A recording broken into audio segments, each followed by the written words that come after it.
우리가 하나님을 믿는다고 하는 것은 범사에 하나님의 주권을 인정하는 것을 하나님을 믿는다라고 이야기를 하는 것입니다. 그래서 믿음은 추상적인 개념이 아니고요.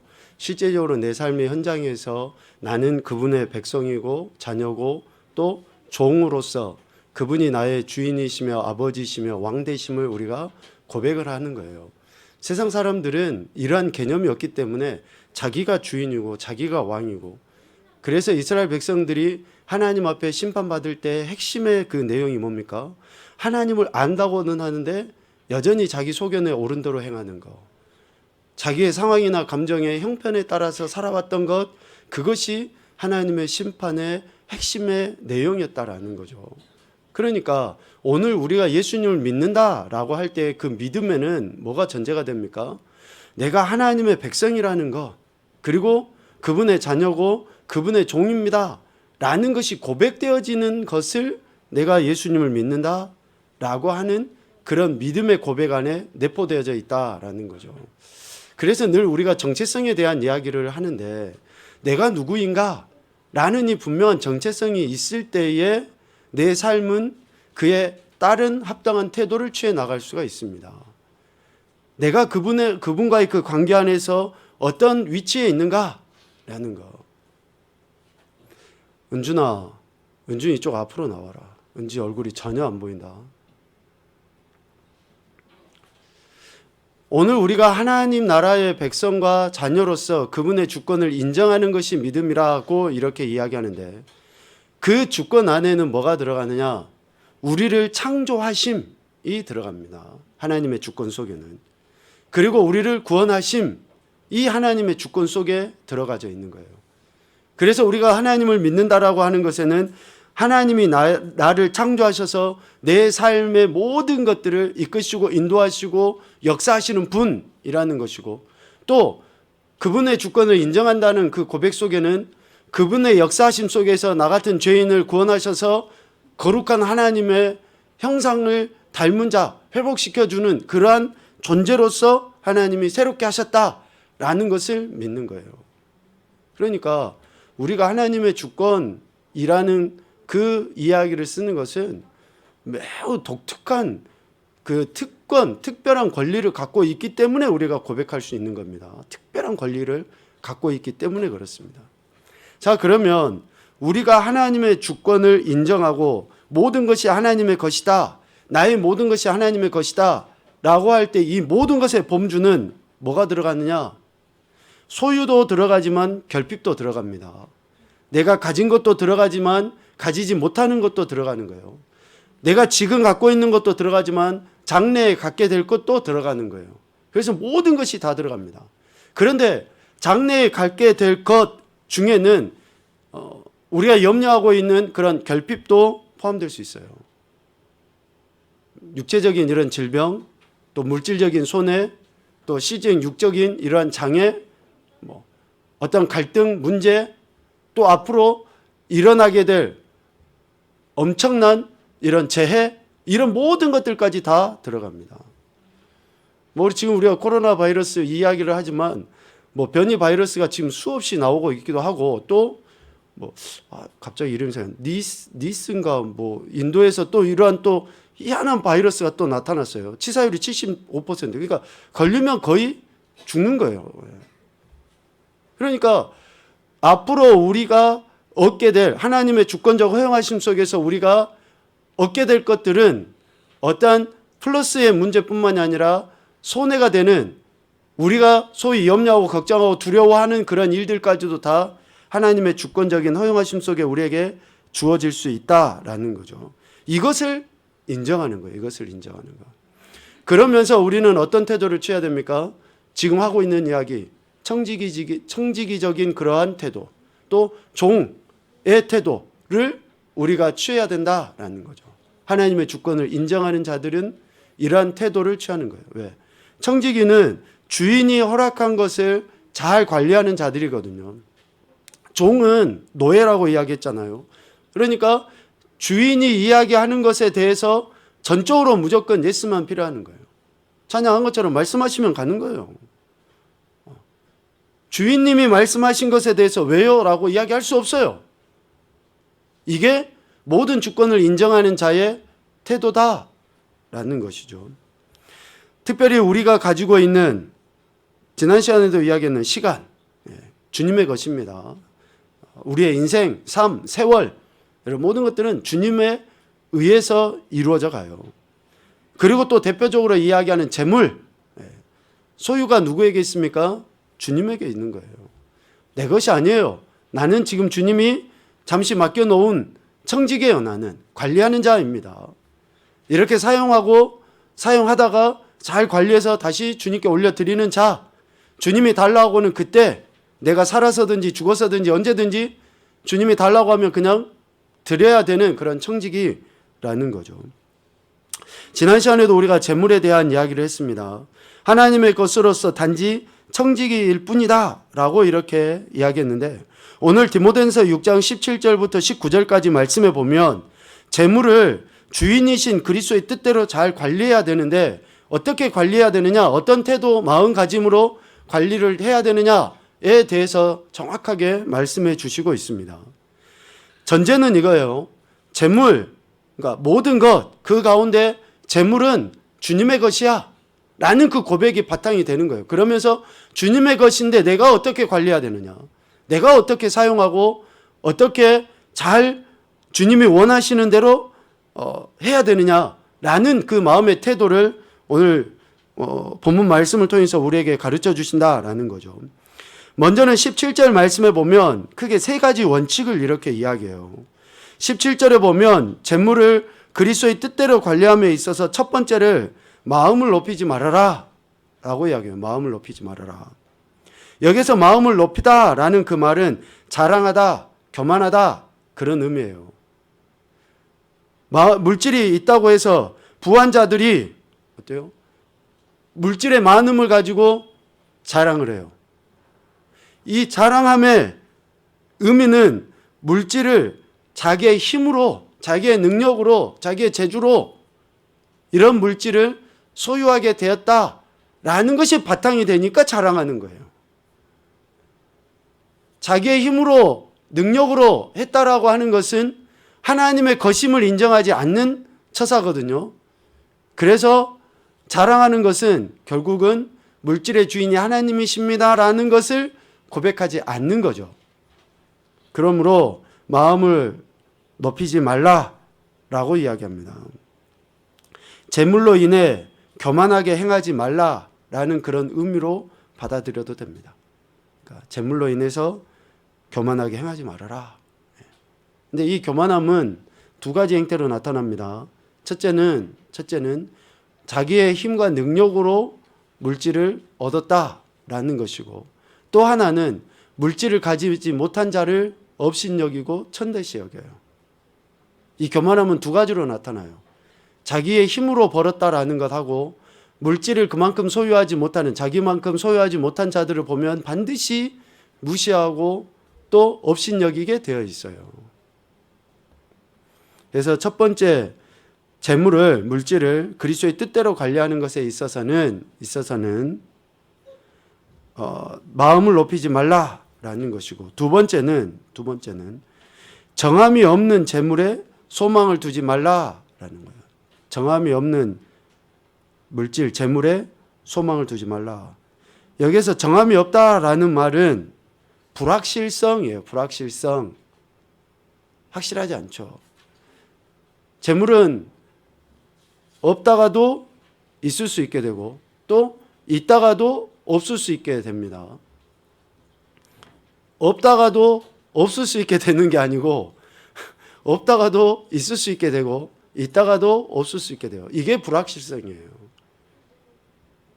그러니까 이런 불확실성인 재물, 물질, 그런데 실질적으로 여러분 우리 눈에 보이는 이 세상의 모든 것들은 다 이렇게 불확실합니다. 반드시 변질되게 되어 있어요. 결코 완전할 수가 없습니다. 다 변해요. 사람도 변하고 환경도 변하고 물질도 변하고 소유도 변하고 다 변하게 돼요. 그런데 이런 정함이 없는 것에 소망을 둬요. 소망을 둔다라는 말은 그것을 신뢰한다라는 신뢰한다는 거예요. 그래서 사람은 어쩌면 뭐 여기서 있는 저도 그렇지만 믿음의 대상이 아니고 그냥 사랑의 대상이고 긍휼의 대상이에요. 누구든지. 사람 믿는 거, 물질 믿는 거, 뭐 심지어는 자기 자신 믿는 거 다 거짓말이에요. 있을 수가 없죠. 우리는 정함이 없으니까. 그래서 이렇게 불확실한 정함이 없는 재물에 소망을 두지 말라. 이것이 그리스도의 뜻대로 물질을 사용하는, 관리하는 그런 자세고요. 세 번째로는 후히 주사 누리게 하신 하나님께 소망을 두라라고 이야기합니다. 오늘 17절 하반부에 이야기하죠. 우리에게 모든 것을 후히 주사 누리게 하신 하나님께 소망을 두며, 여기서 우리에게 모든 것을 후히 주사라는 그 말을 통해서, 이 말씀을 통해서 물질이 어디로부터 오는지를 명확하게 규정해 놓고 있어요. 내 힘으로 아니에요. 내가 뭐 돈이 나를 따르고 돈이 나에게 붙어, 이 거짓말이에요. 그게 아니에요. 옛날 우리 어른들도 그런 이야기예요. 진짜 부자는 어디서 내린다고요? 하늘에서 내린다고 그래요. 하늘에서. 그러니까 그만큼 하나님이 주시는 거예요. 하나님이 주시는 거죠.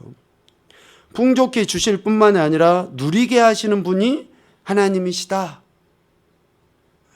그래서 물질을 관리하고 또 물질을 우리가 그리스도의 뜻대로 사용함에 있어서의 기준은 하나님께 소망을 두는 거예요. 하나님께 소망. 그러면 많고 적음하고 관계가 없습니다. 많고 적음하고. 우리는 많고 적음으로 이야기해요. 그러나 많고 적음하고 관계가 없이 하나님께 소망을 두게 돼요. 적어도 하나님께, 많아도 하나님께 소망을 두게 되는 거죠. 그런 사람들은 안정을 누려요. 적다고 해서 불평하지 않습니다. 많다고 해서 교만해야 하지도 않아요. 하나님께 소망을 두는 자는 오히려 하나님께 감사하고, 없어도 있어도 감사하는 그런 삶을 살아가게 되는 것이죠. 그래서 17절 말씀을 통해서 우리가 재물을 주님의 뜻대로 관리하는데 세 가지 원칙을 이야기하는데, 마음을 높이지 말고 정함이 없는 재물에 소망을 두지 말고 또 오직 이 모든 것을 주시는 하나님께 소망을 두라라고 이렇게 우리에게 교훈해 주시고 있는 거죠. 그리고 18절 말씀을 통해서도 우리에게 또 이런 그 물질을 관리하는, 사용하는 그런 원칙에 대해서 이야기를 해 주시고 있는데요. 18절 말씀을 통해서 보면 구분해 볼 수 있습니다.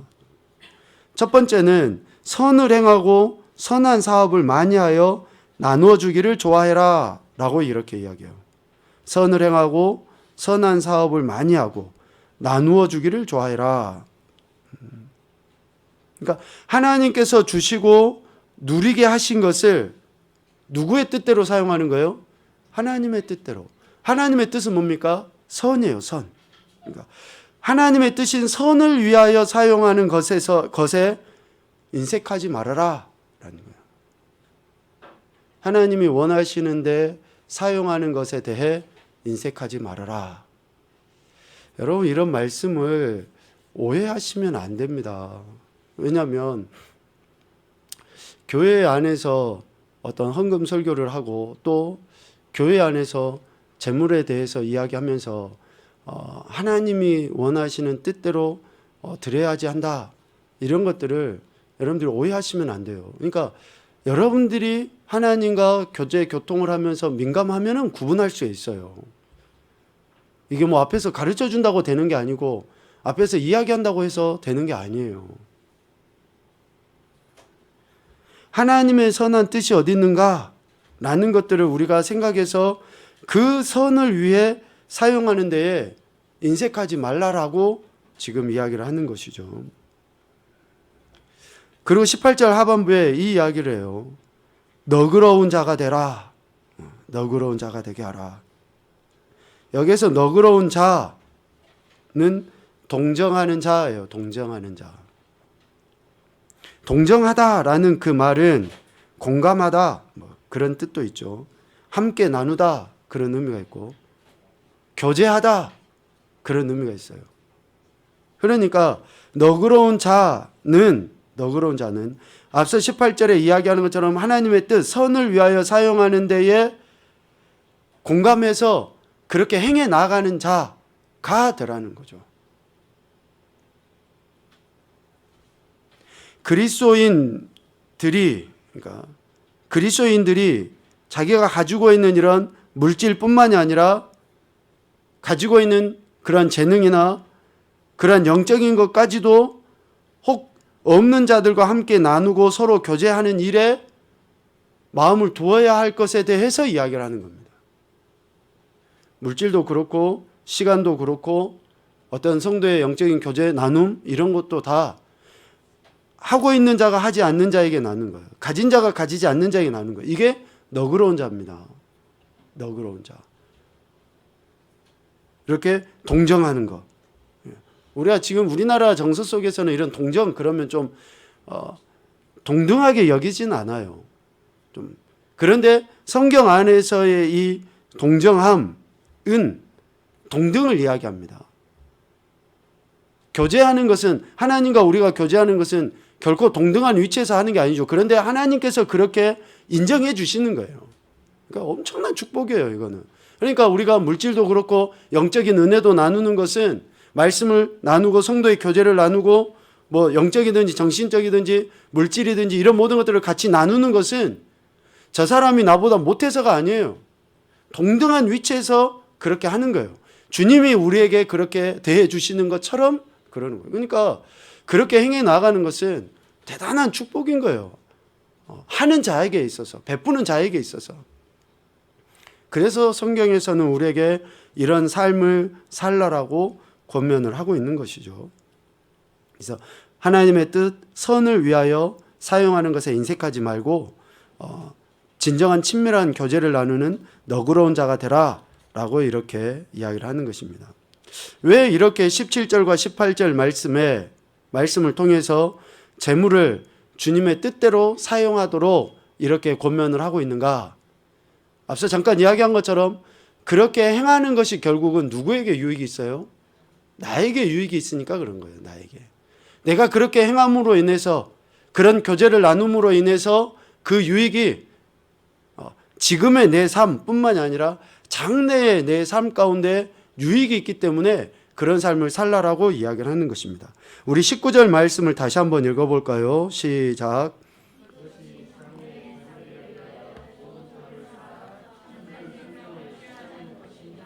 아멘. 장래에 자기를 위하여 쌓는 것. 예수님께서 마태복음 6장에 보물을 어디에 쌓으라고 이야기하십니까? 하늘에 쌓아두라는 거예요. 그러니까 지금 우리가 이 땅에서 주님의 이름으로 주님의 뜻대로 선을 행해 나가는 모든 것이 눈에 보이는 이 땅에서 행하는 것 같이 보여지지만 결국에는 장래에 내가 거할 터에다 쌓는 것이다 라고 이렇게 말씀하고 있는 거죠.